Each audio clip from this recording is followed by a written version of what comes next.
우리가 좀 배우려고 하는 건 그동안 여러분이 못 들어봤던 내용들이 될 수 있는데요. 이게 조금 오늘 더 과거라는 거 하고 그 다음에 또 하나는 이제 뭘 배울 거냐면 몇 가지 주의할 CJ 법칙들 이런 것들을 배워보려고 해요. 이게 더 과거라는 말은 이건 제가 붙인 말이고요. 그러니까 얘는 더라는 얘기니까 뭘 얘기하는 거냐면 상대적인 과거를 이야기하는 거거든요. 그래서 이걸 영어에 이제 뭐 영어뿐만이 아니죠. CJ라는 놈 중에 이게 절대 CJ라는 게 있고요. 그 다음에 또 하나가 뭐가 있냐면 상대 CJ라는 게 있어요. 자, 이건 예를 들어서 이 여러분 절대적이다 상대적이다라는 말 무슨 말인지 알잖아요. 그죠? 그래서 얘는 뭔가의 비교를 통해서 상대적으로 더 과거인 걸 나타내는, 그래서 그게 요런 것들을 더 과거라고 하는데, 여러분이 학교에서 뭐라고 배운 적이 있을 거냐면 대과거라는 말은 들어본 적이 있을 거예요. 그런데 이 대과거 말이 좀 이상하죠. 소과거 이게 좀 별로 안 좋은 말 같고, 얘 이제 원래 개념은 절대적인 시제와 상대적인 시제에 해당이 되는 건데, 그 중에서 요 말의 어감을 살려서 더 과거라고 얘기를 해보면 좋을 것 같아요. 자, 예를 들어서요, 만약에 I have a watch라고 쓰고요. 자, 이렇게 쓰면 나는 시계를 가지고 있다라는 말이 되죠. 그 다음에 which my father buys me라고 이렇게 쓰면, my father buys me라고 쓰면 이 문장은 언뜻 봐서는 맞는 것처럼 느껴지지만 실제로 이 문장은 현재 좀 잘못된 문장이에요. 왜 그러냐면 앞쪽에 있는 나는 시계를 가지고 있다라는 말은 언제 가지고 있는 거냐면 현재, 지금 가지고 있는 거다. 그죠? 지금 시계를 가지고 있는데 뒤에 보니 아버지가 시계를 사고 있는 것도 똑같이 뭐가 됐냐면 현재 사고 있는 모습이 돼서 아버지가 지금 나에게 시계를 사주고 있고 나는 시계를 가지고 있고라는 이상한 문장이 돼서 이 문장은 고쳐야 되는 거예요. 근데 이게 왜 헷갈리냐면 우리말은 이래도 괜찮거든요. 우리말은 아버지가 사준 시계를 가지고 있다라고 이렇게 써도 되죠. 그렇죠? 그리고 우리말은 조금 물론 우리말도 사주고 있는 이렇게 하면 안 되지만, 근데 우리말은 오늘 왜 이렇게 말이 한국말을 버벅거리죠? 한국말은 서술어 하나만 시제를 정확하게 규정하고 나면, 제일 중요한 정동사 하나만 시제를 규정하고 나면 나머지는 한국말은 다 현재 시제를 써도 돼요.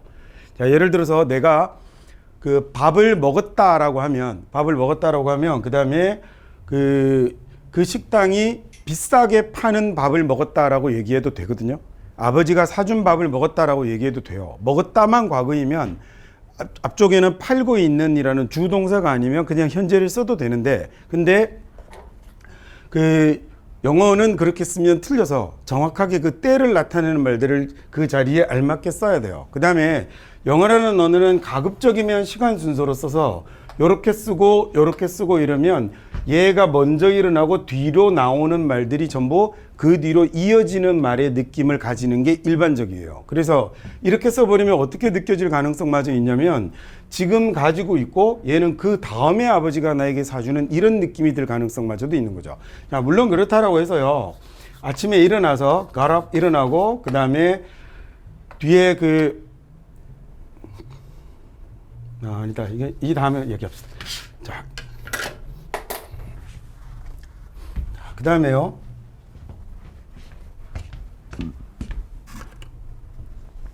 자, 그래서 얘는 어떻게 쓰는 게 좋겠냐면, 나는 지금 시계를 가지고 있는데 이 자리에 아버지가 나에게 시계를 사주는 건 현재보다 언제의 일이냐면 더 과거의 일이니까 이때는 저 현재보다 더 과거임을 나타내면 되죠. 그러면 현재보다 더 과거인 건 뭐가 될 거냐면, 현재보다 더 과거인 건 과거가 될 거니, 이 자리는 뭐 쓰면 되냐면 과거를 쓰면 돼요. 그래서 그냥 bought라는 과거를 써주면 맞는 문장을 만들 수 있어요. 자, 그런데 만약에 이 자리에다가 똑같이요, 위에 거하고 똑같이 쓰는데 앞에 걸 과거로 만들어 주고요. 그럼 내가 시계를 가지고 있었다라고 하고 그 다음에 아버지가 나에게 사주었다라고 이렇게 쓰면 이 문장도 My father bought me라고 쓰면 위에 나오는 말하고 똑같이 조금 이상한 문장이 돼요. 마찬가지 이유로 앞쪽에는 지금 언제가 왔냐면 내가 시계를 가지고 있는 이 시점이 과거가 됐는데 지금 이 자리에 아버지가 시계를 사주는 건 앞쪽에 있는 저 때보다 더 과거가 돼야 되는 거잖아요. 그런데 지금 같은 때를 나타내는 말을 쓰고 있으니 이 자리는 잘못된 말이 된 거죠. 그래서 얘를 바꿔야 되는데 얘를 바꿀 때 이제 뭘로 바꾸냐면 얘는 그냥 현재보다 더 과거니까 과거를 쓰면 돼서 과거 시제를 쓰면 됐는데 이 자리는 과거보다 더 과거임을 나타내야 되니까 그냥 과거를 써서는 안 될 것 같거든요. 근데 영어의 시제에 그 과거보다 더 과거임을 나타내는 시제는 없으니 이럴 때는 더 과거임을 나타내는 모양이 만들어지게 되는데 영어에서 더 과거임을 나타내는 말을 사용할 때 차용해서 빌려 쓰는 모양이 뭐냐면 had ed라는 모양을 빌려서 과거보다 더 과거임을 나타내게 돼요. 그래서 이 자리는 bought라고 쓰지 않고 뭐라고 쓰냐면 had bought라고 이렇게 쓰면 이렇게 쓰면 얘가 어떤 의미가 되는 거냐면 얘가 앞쪽에 나오는 정동사인 had보다 얘가 기준이 되는 거죠. 얘보다 모임을 나타내는 말이 되죠. 이렇게 쓰면 더 과거의 일임을 나타내는 표현이 되는 거예요. 그래서 얘가 절대적인 시제로 과거를 나타내는 게 아니라 뭐가 됐냐면 상대적으로 더 과거를 나타내는 시제다라고 해서 얘를 더 과거라고 부르는 거예요. 그러면 상대 시제라는 개념은 아시겠죠? 자, 그래서 일반적으로 영어는 앞쪽에 나오는 동작이 점점 앞에 동작이 1, 2 이렇게 가면 동사가 둘, 셋 이렇게 나오면 아까 얘기 잠깐 언급한 것처럼 이게 지금 어떤 순서로 진행이 되고 있는 느낌을 주게 되냐면 시간 순서로 진행이 되고 있는 느낌을 주게 돼요. 그래서 이 자리에다가 만약에 여기가 과거였다고 해서 여기다가 더 과거를 쓰고 여기다가 더 과거를 쓰고 그럴 필요는 없어요. 그냥 순서대로만 써도 제가 그 뒤로 이어져 가고 있다라는 걸 나타내기 때문에 저건 문제가 안 되는데 만약에 이 뒤에 나오는 동작이 앞에 나오는 동작 대비 상대적으로 뭐가 되면 역순이 되면 그때는 뭘 이용해야 되는 거냐면 더 과거의 표시를 해야 되는 거예요. 왜냐하면 영어라는 언어는 그냥 쓰면 순서대로 이루어지고 있는 동작처럼 느낌이 오기 때문에 그렇게 되지 않도록 얘는 역순임을 반드시 표시를 해줘야 되는 거죠. 그 역순임을 표시하는 말이 뭐냐면 여기 더 과거임을 나타내는 had ed의 모양을 이용해서 나타내주면 되는 겁니다. 무슨 말인지 됐죠? 근데 이 더 과거는 단지 이런 문장에서만 나타나는 게 아니라 다른 데서도 여러 군데에서도 나타나요. 그 중에서 아주 대표적으로 우리 조동사는 사용을 하면 조동사를 쓰게 되면 뒤에 뭐가 나타나냐면 동사 원형을 써야 되죠. 그렇죠? 자, 근데 만약에 이 자리에 앞에 나왔던 이 조동사의 시점보다 뒤에 나오는 내용이 더 과거임을 나타내려면 쉽게요. 조동사의 시점보다라는 말이 헷갈리거든. 위에 있는 얘보다 아래 나오는 말이 얘가 더 과거임을 나타내려면 이 자리도 똑같이 뭘 이용하면 되냐면 had ed를 이용하면 되는 거예요. 자, 근데 조동사 뒤에다가 had ed라는 모양은 쓸 수 없으니 얘는 결국 어떤 모양으로 나타나게 되냐면 조동사 뒤에 동사 원형을 써야 되니까 had ed가 아니라 have ed의 모양이 나타나게 되는 거거든요. 이렇게 조동사 have ed의 모양이 나타나면 그래서 뭐라고 생각을 해버리면 되냐면 위에 있었던 뭐에 이 조동사 플러스 동사 원형에 뭐가 된 거라고 생각하면 되죠. 얘의 과거가 된 거라고 생각하시면 되는 거예요. 자, 그래서 이거 우리 조동사 편에서 제가 다시 한번 설명을 할게요. 조동사 편에서 지금은 그냥 모양만 이렇게 하나 봐두시면 될 것 같아요. 자, 예를 들어서 만약에 you should 그 다음에 keep silent 이라고 이렇게 해볼까요? 그러면 야, 너는 조용히 해야 돼 라는 이런 문장이 됐는데 얘는 언제 조용히 하는 거냐면 지금 조용히 하는 거죠. 그래서 지금 해야 돼 라는 말 should하고 같은 때이니까 그냥 뭘 쓰면 되냐면 동사 원형을 쓰면 됐는데 만약에 얘가 어제 학교에서 떠들다가 선생님한테 걸려가지고 되게 혼났습니다. 그러면 말을 할 때 야, 너 어제 그때 조용히 했어야 돼 라고 얘기를 할 수도 있죠. 그러면 이번에는 어제 조용히 했어야 된다라는 건 지금 판단하는 거니 should가 달라지지는 않아요. 그 다음에 should에다가 뒤에 idiom을 쓸 수 있는 것도 아니고 그래서 이 조동사가 달라지진 않는데 뒤가 문제가 뭐가 됐냐면 이 자리에 kept라는 과거동사를 쓸 수는 없거든요. 그래서 이 자리는 조동사보다 더 과거의 이야기다라는 걸 나타내기 위해서 방금 한 말이 어려우면 위에 나오는 keep silent보다 더 과거임을 나타내기 위해서 뭘 빌려오는 거냐면 had ed의 더 과거 시제를 사용을 할 건데 이 had ed에서 had는 조동사 뒤에서 동사 원형으로 변하게 되니 이 자리가 뭘로 바뀌게 되냐면 have로 바뀌고 그 다음에 kept silent이라는 이런 형태의 모양이 나타나게 된다는 거죠. 이해 가셨죠? 자, 그래서 이런 모양이 보이면 조동사 have ed의 모양이 보이거든. 얘는 그냥 뭐라고 생각하시면 되냐면 과거라고 생각을 하시면 되니 그러면 조동사 have ed가 보일 때 해석을 할 때는 어떤 말을 집어넣어서 그때 정도의 말을 집어넣으면 얘가 과거의 느낌을 가지게 되거든요. 그러니까 네가 그때 때가 정확하게 되어 있다면 그걸로 나타내면 되고요. 그러면 그게 아니라면 이런 말이 하나 들었다라고 생각하고 그러면 그때 조용히 해야 돼라고 얘기하지 않거든요. 우리말에 과거가 들어가면 여러분이 자동으로 조용히 했어야 돼라는 말로 바꿀 거니 그러면 얘는 이런 말을 집어넣어서 해석한다고 생각하시면 될 겁니다. 이 조동사 have ed와 관련된 문제가 수학능력 시험에만 문법 문제로 2번이나 출제가 됐어요. 근데 그때 조동사 have ed에 여러 가지 몇 가지 더 나오는 내용은 요건 이번과 말고 다음과가 우리 조동사거든요. 그래서 그 조동사에서 제가 다시 한번 설명을 드릴게요. 자, 이 상대 시제 더 과거는 조동사 동사 원형에만 나오는 게 아니라 어디에도 나오냐면 준동사에도 나와요. 자, 영어의 준동사라는 건 몇 개 있다고 그랬죠? 부정사, 동명사, 분사 세 가지가 있는데 셋 다 공이 사용되는 거예요. 자, 예를 들어서요. 만약에 최 씨가 seems 보이는데 어떻게 보이냐면 to be 만약에 cute 이렇게 해볼까요? 아닌 거 알고 있지만 이렇게 쓰면 아닌 거 나도 알고 있어요. 이렇게 재수없는 표정 짓지 마세요. 이렇게 쓰면 여러분이 저를 지금 언제 보는 거죠? 지금 보는 거죠. 그러니까 지금 보니까 그 다음 나오는 부정사는 얘는 앞에 나오는 동사하고 같은 때이거나 더 뒤를 나타내는 경우들에 사용이 되기도 해요. 같은 때라고 생각하시면 돼요. 그러니까 지금 보니 언제 귀여운 거죠, 그러면? 같은 때니까 지금 귀여운 거죠. 인정한 겁니다, 여러분이 지금. 여러분 입으로 얘기했어요. 자, 이렇게 쓰면 지금 보니 지금 귀엽다라는 얘기인데, 만약에요, 알아요. 나도 거울 딱 보면 재수 없는데 뭐가 귀여워요, 귀엽게. 자, 이렇게 쓰면 그러면 여전히 지금 보지만, 저 지금 봐도 하나도 안 귀엽잖아요, 그죠? 근데 잘 보니, 저거, 지금은 이제 나이 들어갖고 애 완전 망가진 것 같은데, 이렇게 뭐 쌍꺼풀도 어릴 때는 지금은 이제 세 커플 됐습니다, 나이 먹어서. 근데 어릴 때는 쌍꺼풀도 지나고 눈도 크고 피부도 까무잡잡한 게 되게 귀여웠겠는데? 라는 생각이 들 수도 있죠. 그러면 언제 보냐면 지금 보죠. 지금 보는데 언제 귀여워요?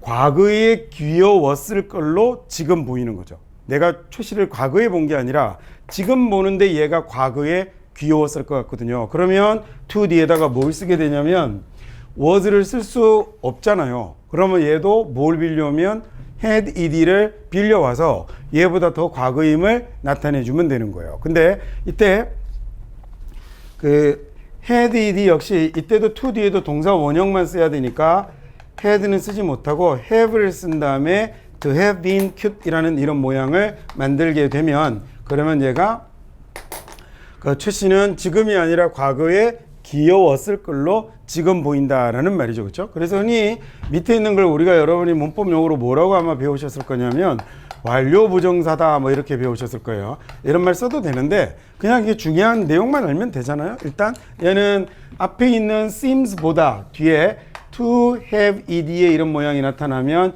얘가 뭐가 되냐면 더 과거가 된다라는 사실만 알고 있으면 되겠군요. 됐죠? 그러니까 얘는 상대 시제예요. 얘는 그래서 현재가 되겠지만 얘는 뭐가 됐죠? 과거가 됐잖아요. 얘는 과거에 귀엽다라는 얘기인데 여러분 만약에 이 자리가 seems가 아니라 seemed라고 적혀 있어도 그 다음에 to be cute이 되면 그러면 얘는 옛날에 봤더니 그때 볼 때 귀여웠다는 얘기잖아요. 그러면 얘는 절대 시제 과거죠. 얘는 절대 시제는 뭐가 되는 거예요? 얘도 그러면 과거가 되는 건데 상대 시제가 뭐라는 얘기냐면 seemed하고 같은 때가 된다라는 얘기가 되는 거예요. 상대 시제란 말 아시겠죠, 그러면? 자, 그러면 얘는 부정사에만 적용이 되느냐? 동명사도 똑같습니다. I insist on 이라고 쓰게 되면 야, 나는 주장하는데 뭐라고 주장하는 거냐면 going there, 내가 갈게 라고 이렇게 주장을 하는 건데요. 근데 만약에 얘를 너 어제 왜 거기 안 갔어? 라고 얘기하면 나 갔었어 라고 주장을 할 수도 있죠. 그러면 언제 주장하냐면 똑같이 지금 주장하는데 언제 갔다고 주장하는 거예요? 과거에 갔다고 주장을 하는 거니 그때는 뭘 이용하면 되냐면 went이라는 말을 놈을 동명사에서 쓸 수는 없잖아요. 그러면 동명사는 원래 ing 모양을 쓰는 건데 이 ing의 모양에다가 뭘 집어넣는 거냐면 had ed를 집어넣는 거예요. 그러니까 had가 뭘로 바뀌게 될까? heading은 없잖아요. 그러니까 얘가 having으로 바뀌어서 동명사나 분사도 모양은 똑같으니까 분사도 똑같이 having ed로 나오겠죠. having ed의 모양이 만들어지면 그러면 얘가 뭐가 되는 거냐면 앞에 나오는 보다 더 상대적으로 더 과거를 나타내는 말이 되는 거예요. 그래서 I insist on having gone there 이라고 이렇게 얘기를 하면 얘가 지금이 아니고 그 다음에 더 과거에 갔었다라는 말이 되는 얘도 똑같이 뭘 나타내는 말이 됐냐면 더 과거를 나타내는 말이 된 거예요. 됐죠? 자, 이거 뭐 나머지 이렇게 분사 안 써도 되죠? 모양 똑같으니까. 그래서 분사도 소위 얘를 여러분 완료 동명사라고 배우고 그 다음에 완료 분사 구문 뭐 이렇게 얘기를 하거든요. 근데 분사도 똑같이 having ed의 모양이 나타나면 아 이게 더 먼저 있었던 일이구나라는 걸 쉽게 알 수 있게 되는 거죠. 자, 여기까지 해서 우리 그러면 이제 절대 시제, 상대 시제를 한번 살펴봤습니다. 이번에는 바로 이어서 이제 주의할 시제 법칙을 보겠는데요. 각각 여기 보시면 거기 여러분 교재에는 4가지 내용이 있을 거예요. 그래서 1번에 시제 일치의 법칙이 있고, 그 다음에 2번째 주장, 명령, 요구, 제한의 동사라는 아마 이것도 들어본 적이 있을 거예요. 그래서 그것도 우리 좀 오늘 관점을 좀 바꿔서 한번 배워봅시다. 그 다음에 3번째 또 뭐 있냐면 왕래 발작 동사에 관한 얘기가 나올 건데 그건 우리 이미 지난번에 했어요. 지난번에 그 단순상에 대해서 배우면서 왜 그 왕래 발작 동사가 어쩌고 저쩌고인지 하는 걸 설명했으니까 다시 하지 않을 거고, 4번째가 또 시간 조건의 부사절과 관련된 얘기가 나오는데 이 4가지 내용들은 다들 전부 이제 시험에 잘 나오는 내용들이에요. 그래서 주의할 시제의 법칙으로 제목을 붙이고 여러분이 공부를 해 두시라고 하나 만들어 둔 건데, 먼저 시제일치의 법칙이라고 얘기하는 건 시제일치의 규칙 또는 뭐 법칙 이렇게 얘기할 때요, 얘는 주절의 동사가 과거이면 종속절의 동사도 과거 또는 과거 완료라야 한다라는 게 소위 이제 법칙의 설명처럼 되어 있는데, 일단 우리가 이제 그 단순상이나 이런 데 대해서 배웠으니까 과거 또는 과거 완료라는 말은 좀 웃기는 말이라는 거 아시겠죠? 과거 완료도 그냥 과거입니다. 그래서 그냥 주절의 시제가 과거이면 과거 또는 더 과거라야 한다라고 말을 하는 게 사실은 더 맞는 말인데, 우리가 이제 더 과거하고 과거 완료하고 구별이 잘 안 되니까 모양은 똑같이 had ed여서 사람들이 그냥 과거 완료라고 많이 부르는 경우들이 생겨요. 근데 이 더 과거하고 과거 완료는 실제로 써보면 한 70-80% 정도는 겹칩니다. had ed의 모양을 갖고 있는데요. 아, 이 얘기 괜히 또 헷갈리게 하나? 모르면 그냥 넘어가 버리세요. had ed의 모양을 가지고 있는데 had ed가 과거 완료인 경우도 있고 더 과거인 경우도 있는데 약간의 여집합이 분명히 있기는 하지만 얘네들은 사실은 거의 대부분 같은 것이라고 보셔도 무방합니다. 아, 이건 괜히 얘기했다. 시제일치의 법칙 봅시다. 그래서 주절의 동사가 과거이면 종속절의 동사도 과거 또는 과거 완료의 모양이어야 한다라는 규칙인데, 이렇게 한번 볼게요. 자, 그 사람이 말을 하는데요. 말을 하는데 says that이라고 하면 이렇게 쓰면 얘는 현재가 됐죠. 주절의 동사가 현재이면 말을 하는데 이 사람이 과거 이야기를 할 수도 있고 지금의 얘기를 할 수도 있고 미래의 이야기를 할 수도 있겠죠. 내가 지금 여러분에게 말을 하는데 내 어릴 적 얘기를 할 수도 있고 현재 나의 얘기를 할 수도 있고 또는 10년 뒤에 나의 얘기를 할 수도 있잖아요. 그러면 얘를 절대시제라고 생각해 보세요. 절대시제가 현재가 되면 얘는 뭐 쓰면 되죠?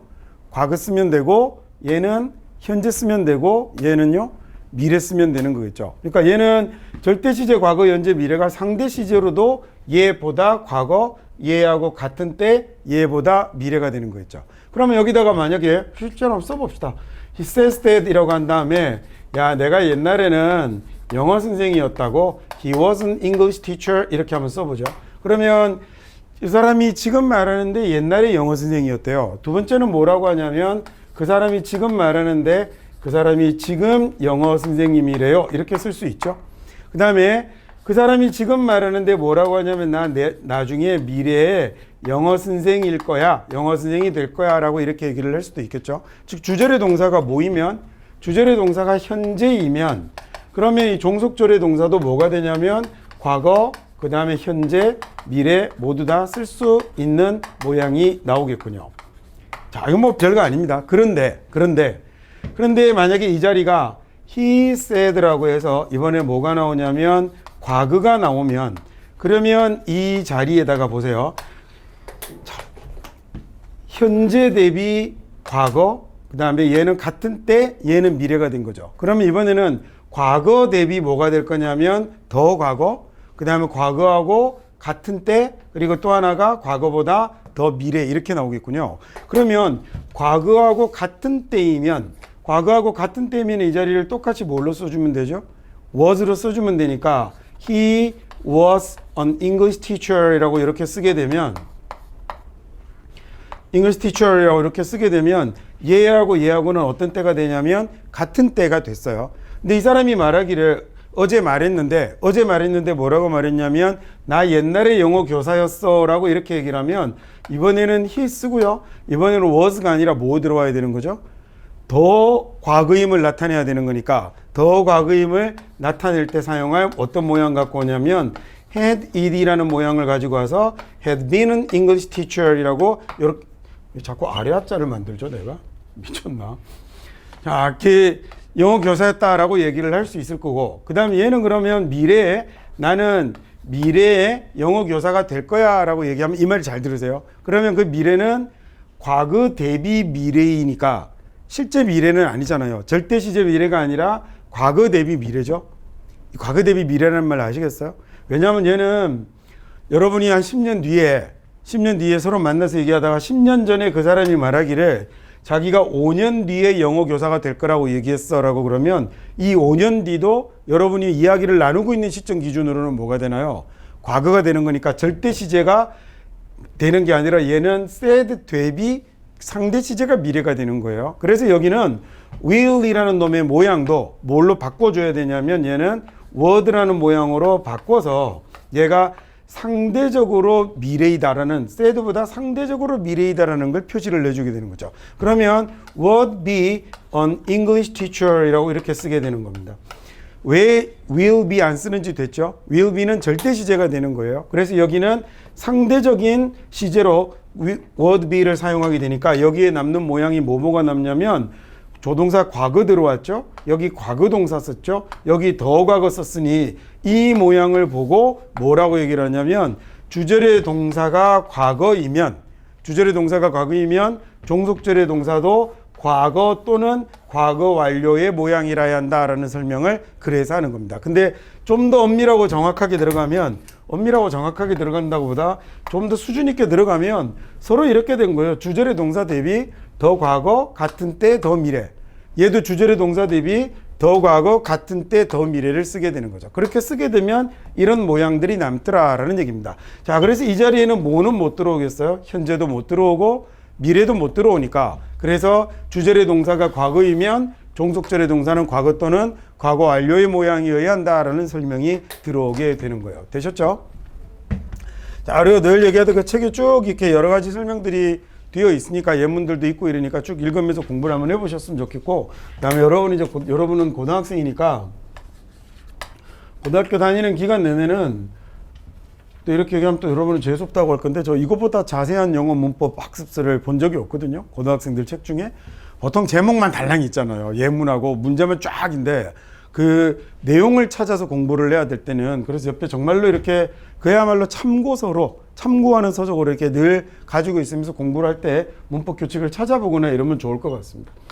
자, 이번에는요, 주장, 명령, 요구, 제한의 동사라는 또 이상한 이런 놈들이 나왔습니다.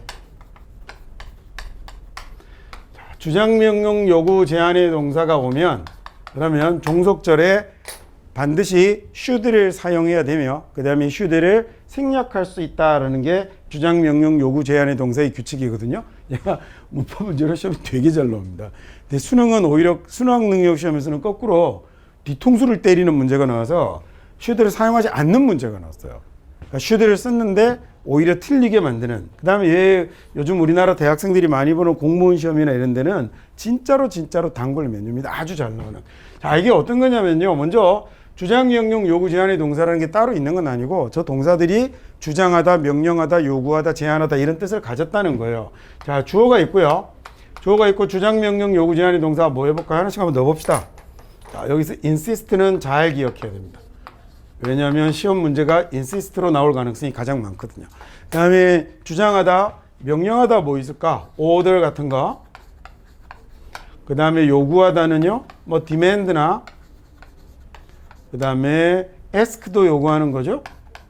그 다음에 제안하는 거니까 suggest나, 그 다음에 propose나, 이런 것들이요. 여기에 뭐 recommend 같은 것도 똑같습니다. 추천하다라는 뜻을 가지고 있는 이렇게 하라고 권하는 거니까 얘도 똑같거든요. 자, 이런 동사들이 들어오면 얘네들을 소위 주장, 명령, 요구, 제한의 동사라고 하는데 얘네들이 뒤에 that이라는 목적어 절이될 접속사가 오고 나면 그 다음에 얘는 이제 뭐가 중요한 거냐면 주어 오고요. 반드시 이 자리에 뭐가 와야 되는 거냐면 should가 와야 하는 겁니다. 자, 그런데 이 should는 뭐 될 수 있냐면 생략할 수 있어서 뭘 주의해야 되냐면 뒤에 동사 원형이 나오는 것을 조심하셔야 하는 거죠. 제가 강의 중에 자주 하는 얘기입니다만 문법은 누가 이렇게 정해놓고 말하는 게 아니죠. 문법을 미리 정해놓고 말하는 게 아니라 사람들이 말을 하는데 이런 법칙이 발견된다라는 거잖아요. 그렇죠? 그래서 언어학자들이 지켜보고 사람들이 말을 할 때 이런 단어들 뒤에다가 주로 이런 형태의 문장을 많이 쓰더라고라고 해서 정리하는 게 문법이죠. 무슨 얘기인지 되시죠? 사람들이 가다라는 말 뒤에는 거라를 주로 쓰더라고. 오다라는 말 뒤에는 너라라는 말을 주로 쓰더라고. 그래서 이것 말고는 다르게 활용을 안 하니 얘가 거라 불규칙 동사, 얘를 너라 불규칙 동사 이렇게 부르는 거거든요. 누가 우리 한반도에 처음 정착한 원시인들이 야 가다는 거라로 하고 오다는 너라로 하자라고 정한 게 아니라 그냥 이 사람들이 말의 쓰임새를 문법을 연구하는 학자들이 잘 쳐다보니 이런 보편성을 가지고 있더라라는 걸로 얘기를 하는 거고, 그리고 늘 언어의 문법에는 뭐가 존재할 가능성이, 예외가 존재할 가능성이 반드시 있습니다라고 제가 자주 얘기를 드리죠. 그러면 일반적으로 사람들이 그렇게 많이 사용하는 보편적 법칙이 나타났다라는 얘기는 그렇게 많이 사용하는 이유가 있겠죠. 제가 그래서 진짜로 문법을 이해한다는 건 그런 부분을 이해하는 거라고 그랬잖아요. 처음부터 이렇게 should 쓰자, 필요하면 생략하자 라고 얘기를 한 게 아니라 should가 등장하게 된 이유가 있을 거예요. 그러면 should라는 말이 무슨 말이죠? 뭐뭐 해야 된다라는 얘기니까 해야 할 것 같다라는 얘기거든요. 주장하는 거죠. 얘가 이래야 될 것 같다, 해야 된다고 주장하는 거고, 해야 된다라고 명령하는 거고요. 이렇게 할 것을 또는 이렇게 해야 한다고 요구하는 거고요. 이렇게 할 것을 제안하는 것, 이렇게 해야 된다고 제안을 하는 거죠. 그래서 이런 동사들이 애초에 뭐가 필요하냐면 뒷말이 왜냐면이라는 말이 뭐뭐 때문이야 라는 말이 필요한 것처럼 이런 말들은 뒤에 should가 원래 필요한 거예요. 그래서 늘 should가 나타나다 보니 당연히 얘는 이제 안 써도 should가 있을 거라고 사람들이 생각을 하게 되는 거고, 그래서 그러다 보니 should를 빼먹고 뭐만 사용하는 경우가 동사 원형만 쓰는 경우들도 나타나게 됐다라는 얘기죠. 이게 소위 언어의 규칙입니다. 그러면 좀 전에 얘기한 것처럼요. 좀 전에 얘기한 것처럼 꼭 100% 이렇게 되는 건 아니겠군요. 아닌 경우가 나타날 수도 있겠네. 그러면 어떤 경우가 그러냐면 주장을 하는데 꼭 해야 된다라고 주장하는 게 아니라 뭐뭐 했었다고 주장을 할 수도 있죠.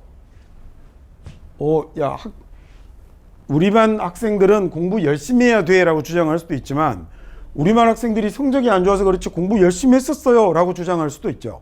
그러면 그때는 해야 한다라고 주장하지 않고 했었다라고 주장할 때는 당연히 이때는 should를 쓰지 않아야 맞겠군요. should를 쓰면 무슨 뜻이 돼버릴 거니까 해야 된다라는 말이 돼버릴 거니까. 그래서 이거 조심하실 게 이 insist 뒤에요. insist 뒤에 ed가 붙어서 과거 동사가 됐을 때 문법 문제로 나오는 걸 되게 조심하셔야 됩니다. 자, 그러면 예를 들어 지금 주로 나오는 저 insist하고 관련이 있는 건데요. 얘하고 관련 지어서, 얘랑 관련 지어서 insist가 나오고 그 다음에 이번에는 대시 나오는데 뭐가 나오냐면 주어 나오고요. 해야 한다라는 말이 아니라 이 자리에 뭐가 들어가게 되냐면 자, 위에 것부터 먼저 쓸게요. should가 오게 되면 이때는 뭐뭐 해야 한다. 그 다음에 또는 뭐뭐 할 것을 주장하고 명령하고 요구하고 제안하는 겁니다. 근데 만약에 이 자리가 저런 말이 들어가지 않고 우리말에 뭐뭐 했었다고 주장을 하는 이런 말이 들어갔을 때는 이 자리에 당연히 should를 쓰지 말아야겠죠. 그래서 이 경우에는 뭐가 들어가게 되냐면 insist가 현재라면 과거를 쓰면 되겠지만 insist가 과거형이라면 주장하는 것보다 했었다고는 항상 뭐가 필요한 거예요? 더 과거가 필요한 거죠. 그래서 이 자리는 늘 뭐가 들어가게 되냐면 더 과거가 들어가게 되는 겁니다. 앞에 insist가 현재형이면 뒤가 과거형이 들어갈 거고 근데 시험 문제는 현재형 아니라 얘 나오거든요. 그래서 이렇게 되었을 때는 뭐가 들어오게 될 거냐면 이 자리가 had ed의 모양이 들어오게 된다는 거죠. 그리고 이제 블라블라블라 이렇게 가겠죠.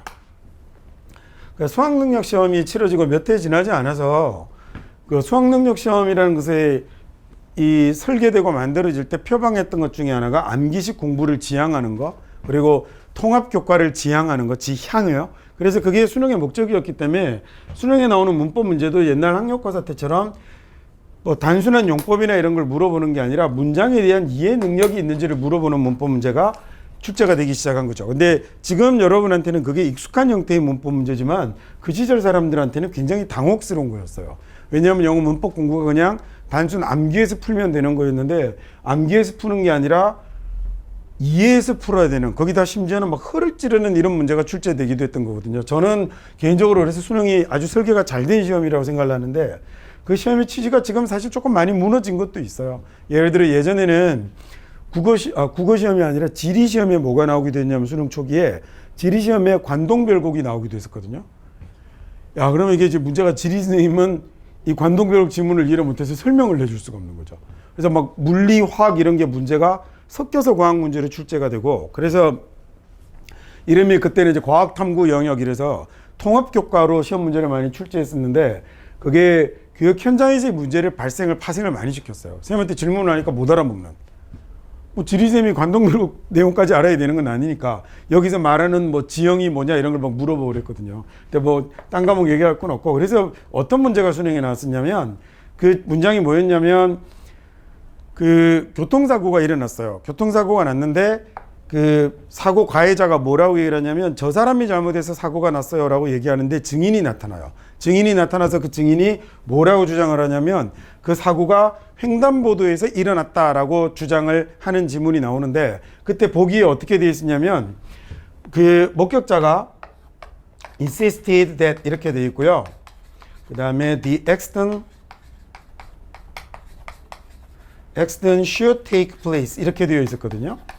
should take place 그 다음에 on the crosswalk 횡단보도에서 일어났다 이렇게 이제 문장이 등장을 했는데 여기에 이렇게 밑줄이 탁 그어져 있었던 거죠. 그리고 예를 들어 보기 1번 이렇게 해서 얘를 틀린 걸 찾아내는 게 정답이었는데 당시 수험생들한테는 insisted라는 ed가 있거나 말거나 앞에 insist가 있기 때문에 뒤는 뭘 써야 되는 조동사 should를 쓰고 동사 원형을 써야 되는 게 학생들은 맞다고 생각을 해버렸던 거죠. 근데 수학능력 시험이라는 시험의 취지는 이게 이런 규칙을 암기해서 푸는 문제가 아니라 진짜로 영어의 내용을 이해해서 푸는 걸 물어봤기 때문에 이 자리를 뭘로 바꿀 걸 요구했던 거냐면 사고가 일어나야 한다고 주장하는 게 아니잖아요. 사고가 일어났었다고 주장하는 거니까 should take place가 아니고 뭘로 바꿔야겠어요?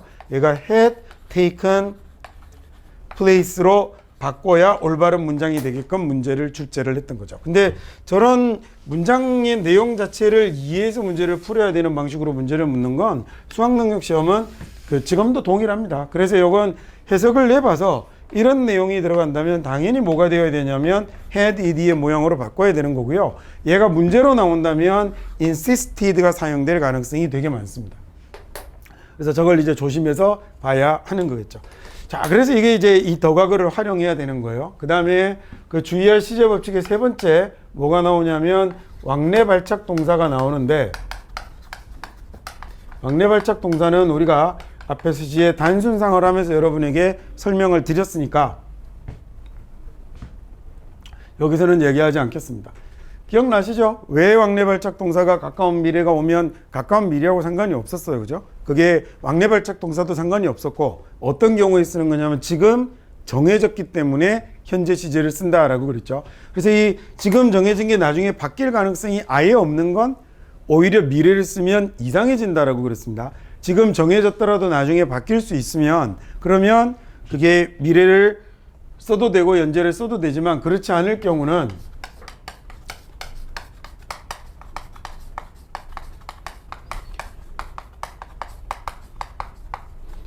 오히려 이렇게 미래의 변화의 가능성이 없을 경우는 그때는 뭐만 사용해야 되냐면 현재 시제만 사용할 수 있다라고 얘기를 했죠.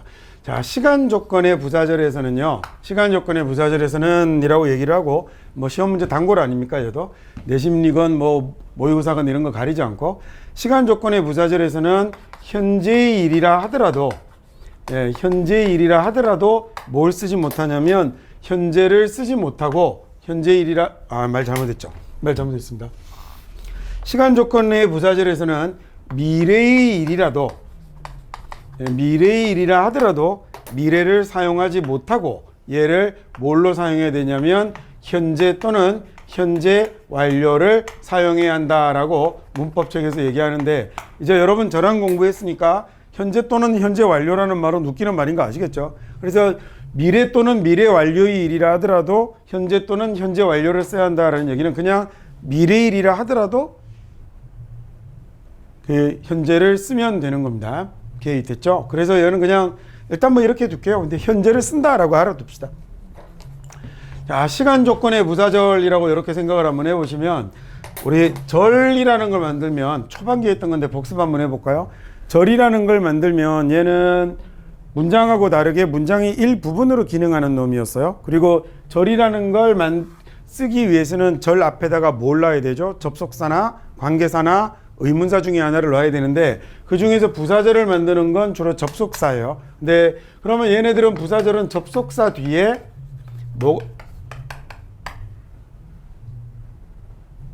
다른 거 아니지? 마이크 소리구나. 접속사 뒤에 주어 동사를 이렇게 쓰게 되겠죠. 그렇죠? 근데 접속사 뒤에 이렇게 주어 동사를 쓰면 이 접속사가 뭘 나타내는 거냐면 시간 또는 조건을 나타내는 접속사일 때 이 얘기예요. 부사절이 시간도 있고 조건도 있고 양보도 있고 여러 가지가 있는데 그 중에서 시간이나 조건을 나타내는 부사절이 오면 미래를 못 쓰고 현재를 쓴다라는 얘기니까 저 때는 이 자리에 시간 또는 조건을 나타내는 접속사가 오겠죠. 그러면 저 때 가장 대표적인 게 시간을 나타내는 접속사 뭐가 있을 거냐면 when이라는 이런 말도 있고요. 그 다음에 조건을 나타내는 접속사 if 같은 거 있겠죠. 만약 뭐라면 하는 말이나 뭐뭐 할 때 같은 이런 말이 나오면 이 자리에는 뭘 쓰지 못한다는 얘기냐면 미래의 일이라도 미래를 못 쓰고 현재를 써야 되는 건데 이거 말고도 시간을 나타내는 접속사로 예를 들어서 as soon as 같은 것도 뭐뭐 하자마자 라는 이런 접속사도 시간을 나타내는 거예요. 그 다음에 뭐뭐 할 때까지라는 until이라든지 이런 여러 가지 시간이나 조건을 나타내는 부사절들이 있을 텐데 얘네 뒤에다가 뭘 쓰지 못하냐면 미래의 일이라 하더라도 미래를 쓰면 안 되고요. 이때 뭘 써야 되는 거냐면 현재를 써야 한다라는 이런 말이 되는 거죠. 일단 규칙은 설명을 드렸고 근데 우리말도 이래요. 우리말도 똑같아요. 야, 내일 비가 오면 학교 안 가겠다고 그러지 내일 비가 오면 학교 안 가겠다고 그러지 않죠. 그러니까 우리말도 그래요. 왜냐하면 이렇게 미래의 일이지만 뭘로 바꿔서 얘기하고 있는 거예요? 현재 정해진 것으로 바꾸어서 말하고 있기 때문인 거예요. 무슨 말인지 됐죠? 그 다음에 네가 도착하면이 아니라 네가 도착하면 나에게 전화 줘라고 그러죠. 그래서 우리말도 똑같이 시간이나 조건을 나타낼 때는 뭘 사용해야 되냐면 미래를 못 쓰고 현재를 쓰게 되는데 얘가 왜 시험에 잘 나오냐면 얘는 언제만 해당이 되는 거냐면 부사절에만 해당이 되고 만약에 얘가 명사절이면 해당 사항이 없어요. 네가 언제라는 말, 네가 when을 쓰는데 네가 언제 올지를 알려줘라고 얘기하면 언제 오다가 아니고 올이라는 미래를 썼죠. 한국말 똑같다, 그죠? 그래서 네가 올지를 이라고 하면 그때는 목적으로 쓰이고 있는 명사절이잖아요. 그래서 명사절일 경우에는 그 뭐가 되는 거냐면 미래의 일이면 미래를 써야 되니까 제가 왜 when과 if를 노란색으로 해뒀냐면 얘네는 부사절에서만 쓰는 게 아니라 뭘로도 쓰죠?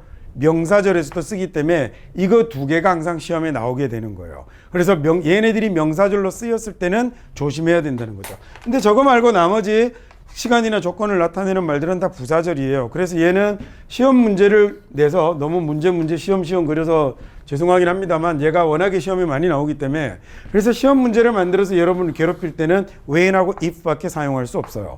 그러면 여기서는 when하고 if가 나타난 놈이 명사절인지 부사절인지를 구별할 때 가장 좋은 건 해석을 해서 명사절이면 주어 또는 목적어 또는 보어로 쓰였을 거고 근데 얘가 만약에 부사절이면 어떻게 되었을 거냐면 얘는 독립했겠죠. 문장에서 따로 떨어져서 문장의 일부분으로 기생을 하겠죠. 그래서 해석을 내서 풀면 가장 좋겠지만 만약에 안 되면 모양으로라도 차이를 구별할 수 있어요. 그래서 이번에는 모양을 한번 같이 살펴볼게요. 이유는 시간 조건의 부사절의 내용보다 명사절과 부사절의 모양을 여러분이 잘 구별할 수 있으면 하고 바라서 한번 정리를 한번 해볼게요. 자, 만약에 이렇게 부사절이라면요 얘가 주어 자리에 쓰였을 때 주어 자리에 쓰이면 if나 when이 앞쪽에 오겠죠. 부사절이면 그리고 나서 접속사가 왔으니 뭐가 와야 되냐면 주어 동사가 올 거 아니에요. 근데 주어 동사가 오는데 이때는 뭘 쓰면 안 되는 거죠? 이때는 미래는 쓸 수 없고요. 그 다음에 미래 대신 뭐만 쓸 수 있냐면 현재만 쓸 수 있어요. 부사절이면 뭐가 안 된다라고 그랬냐면 이 자리에 미래는 쓸 수 없습니다. 자, 그런데 자, 얘가 부사절이라면 뭐 될 거라고요? 독립할 거거든요. 그래서 부사절이면 가다가 뭐가 등장을 할 거냐면 커마가 등장을 할 거예요. 그 다음에 뒤에 나오는 주절은 이 동사는 관련 없는 거예요. 이 동사는 관련 없는 거예요. 그냥 얘는 과거면 과거, 현재면 현재, 미래면 미래예요. 얘하고 아무 관련 없어요. 자, 앞에 만약에 주어 나오고 동사 나오고 블라블라 가다가 커마로 뚝 끊어져 버리면 독립된 거죠. 이렇게 독립되고 나서 만약에 뭐가 오면 if나 when이 온다면 이때 if나 when은 뭐가 되는 거예요?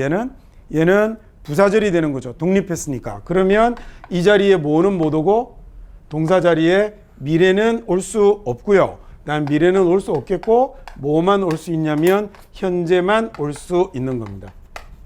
얘는 가능하지만 미래는 올 수가 없는 거죠.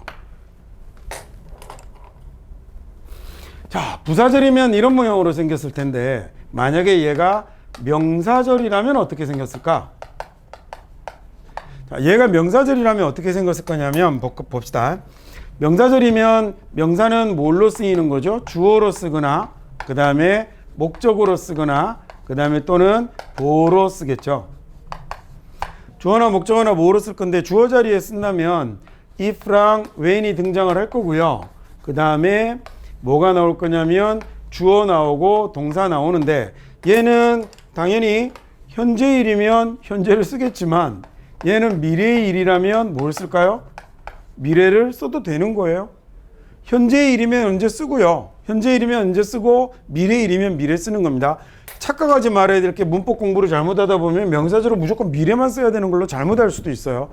명사절이면 현재면 현재 쓰고 미래면 미래 쓰고 과거면 과거 쓰는 거예요. 다 되는데 부사절일 때는 뭐가 못 온다는 거예요? 미래가 못 온다는 거예요. 자, 그리고 나면 얘가 만약에 주어로 쓰인 거라면 얘가 온통 주어로 쓰인 거라면 이 다음에 이제 뭐가 나올까?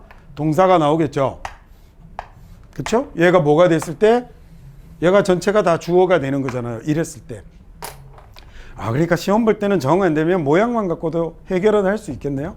자, 그 다음에 목적어 또는 보어로 쓰인다면 주어가 나오고 동사가 나오고 그 다음에 목적어 자리 또는 보어 자리에 접속사를 넣겠죠. 그래서 이 자리에 뭐가 오게 될 거냐면 if나 when이 오게 되면요.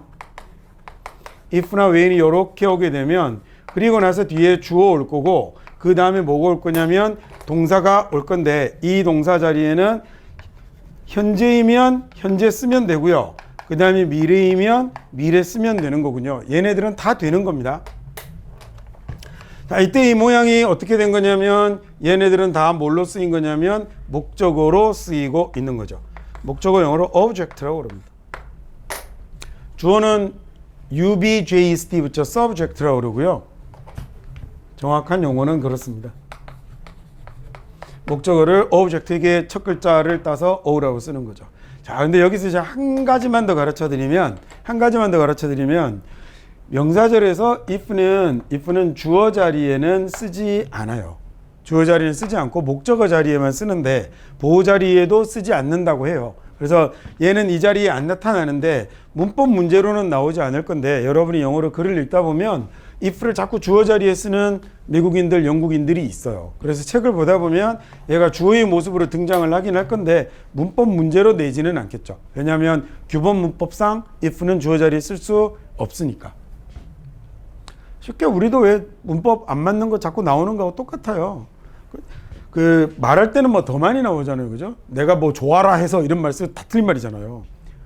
좋아해서지 뭐 그런 희한한 말 쓰면 안 되는데다가 한국말에는 대과거가 없는데 자꾸 영어의 대과거를 배우다 보니까 사람들이 했었다고 안 하고 했었었어 이런 말 쓰잖아요. 문법적으로 무조건 다 틀린 말입니다. 그래서 국어 교과서에는 그런 말이 안 나오겠지만 그냥 일반인들이 사용한 글이라면 나오거나 또는 허용 범위가 넓은 글이라면 문법의 허용 범위가 넓은 예를 들어 잡지 같은 데 나와 있는 글이나 이런 거라면 그런 문장을 자주 볼 수 있겠죠. 그래서 여러분이 영어 책을 보다 보면 가끔씩 쓰이는 경우들을 보는 경우들이 등장을 할 거예요. 근데 규범 문법으로는 if는 주어 자리에 쓸 수 없기 때문에 시험 문제에서 볼 일은 없는 거죠. 자, 마지막으로 이제 한 그릇만 더 들어가겠습니다. 한 그릇만. 이 얘기를 해줄까 말까 하다가 저하고 공부하는 것도 2년인데 가르쳐 줄게요. 얘 그런데 꼭 부사절이면 현재 쓰냐? 그렇진 않아요. 야, 예를 들어서 야, 네가 나를 내가 만약에 이렇게 둘이 사귀어요. 이렇게 둘이 사귀는데 둘이 너무 좋아하는데 얘는 또 얘를 좋아하는 거예요. 야, 그래갖고 얘가 지금 얘를 죽여버리려고 그래요. 몰래 죽이고 나랑 사귀려고. 그래서 야, 내가 그 사실을 알았습니다. 네가 얘를 죽이면 나는 너를 죽일 거야라고 얘기를 해요. 그럼 네가 얘를 죽이면이죠. 한국말로 죽일면이 아니잖아요. 미래가 아니라 현재를 쓰는 건 당연히 부사절에서 너무 당연한데 뭐라고 얘기를 하냐면 그 다음에 나는 죽일 거야 라는 자리는 어떻게 되는 거예요? 그냥 당연히 그냥 미래 쓰는 겁니다. 이 규칙은 부사절 안에서만 적용받는 거예요. 야, 근데 네가 나를 죽일 거면 네가 얘를 죽일 거면 너 나부터 죽여. 이번엔 죽이면 나부터 죽여가 아니라 죽일 거면 나부터 죽여라고 이렇게 썼죠. 그러면 영어도 그때는 미래를 써야 될까? 당연히 영어도 그때는 미래를 써야 되는 겁니다. 그러니까 얘는 늘 얘기하듯 언어의 규칙은 보편적으로 그러하게 되는 이유가 있는 거죠. 보편적으로 그러하게 되는 이유가 있는 거지 얘가 100% 반드시 그럴 거다라는 생각은 하지 말아야 되는 거죠. 그래서 오늘 봤던 여러 가지 중요한 규칙들에서도 마찬가지로 나타나는 겁니다. 물론 시제일치의 규칙 저런 건 예외가 나타나기가 힘들 것 같지만 나타납니다. 자, 이쪽으로 한번 가볼까요? 시제일치의 규칙도 딱 우리는 이렇게 배워버리고 말면 나머지를 못 고쳐요. 과거를 썼지만 이 자리가 소위 뭐가 들어오면 불변의 진리라고 부르는 게 들어오면 우리 그 단순 상태 배웠잖아요. 불변의 진리는 늘 그렇고 항상 그런 것처럼 해서 늘 현재 시제로 쓰던 말버릇이 붙어 있어서 걔가 뭐라고 했냐면 The earth goes around the sun 이라고 하면 그때는요 earth went around라고 쓰지 않아요. 그냥 goes around라고 현재 써도 돼요. 얘도 그렇죠. 그 다음에 두 번째 배웠던 규칙 주장, 명령, 요구, 제한의 동사는 반드시 should를 써야 한다. 왜? 보편적으로 그러하더라. 이 말이 많이 어울리겠더라. 하지만 안 어울리는 경우도 있으니 그때는 쓰지 말아야 되는 거죠. 왕래발작 동사는 일반적으로는 미래, 현재를 다 써도 되지만 미래만 쓸 수 있는 미래만 쓰는 건 아니죠. 현재만 쓰는 경우들도 있더라. 그 다음에 왕래발작 동사가 나타났을 때 그런 규칙이 적용되는 이유를 아는 게 중요한 거지 그걸 외워서 쓰는 게 중요한 건 아니라고요. 4번도 마찬가지네요. 결국 그렇게 사용되지 않는 경우도 있군요. 그래서 제가 여러분께 늘 부탁드린 게 영어를 공부할 때는 영어 문법을 공부할 때는 수학의 규칙, 과학의 규칙을 공부하는 건 아니에요. 그래서 얘는 말의 법칙을 공부하는 거였기 때문에 왜 보편적으로 저렇게들 쓰게 됐지라는 걸 이해하는 게 제일 중요한 거예요. 그 다음에 그게 영어만에 나타나는 규칙인지 한국 사람들도 동일하게 사용하는 규칙인지 뭘 해봐야 비교 대조해 보는 것이 너무너무 중요한 거죠. 무슨 말인지 되셨죠? 그래서 늘 그리고 나서 이렇게 알고 나면 그 다음에는 여러분의 영어의 인풋은 문법 문제를 푸는 걸로 인풋이 되는 게 아니라 뭘로 인풋이 되죠? 많이 들어보고 많이 읽어보고. 근데 현실적으로 한국에서 많이 듣는 상황을 만들 수 없으니 많이 읽어보는 게 어울릴 거고, 또 하나는 수험생의 입장에서 보자면 많이 듣는 걸로 문제를 해결할 수 없으니 많이 읽는 것으로 그 시험을 잘 볼 수 있는 수험생의 능력을 높이는 게 대단히 중요한 문제가 되는 거죠. 무슨 말인지 되셨죠? 여기까지 해서 그러면 이제 시제편 강의는 전부 마치도록 하겠습니다.